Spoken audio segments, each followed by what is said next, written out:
Keyboard Menteri Kam-an, kilalap ia kitiar snabom, haga kali bat kaying sa jong briu ubasyak keno baset ia karali jong utrom.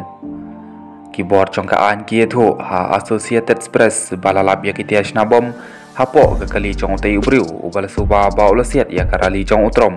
Lalap bro ia kitiar snabom haying jong u.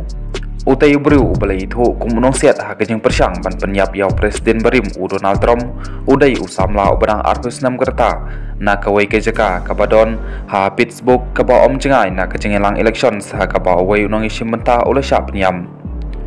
Ki nong tokit kirang terai haga sengiu belai ban lum jeng tip syuk-syuk syap hang Thomas Matthew Crook na Battle Parks Pennsylvania ubaki ong ba ula siat na jorong ying kabadon syabar jong ketai ka jaka perlong jengelang ha butler katenum ha kaba ubri utia kalong kabaduna ya kesispasan kilometer na kejaka ba utrom Ukraine ka jingjengai na kaba unong siat ubatibit urala ban siat ya katong kaba he kat ubriu na kabanta ka jingtip cispasan kilometer kade kejingjengai ha kaba ki shipa US kita ban siat ya kadur balapan he kat kejing he jong ubriu nang ban yo ya kusoloi M16 utrom ubadai ukartong presiden jong geseng Republicans uloong ha ke social media ba kebenta basyolot jong skor kadiang jong u kala syak siat hatai kejing syak siat arngut kinong pet kai kilaman saljur layat hu keyboard penyanyi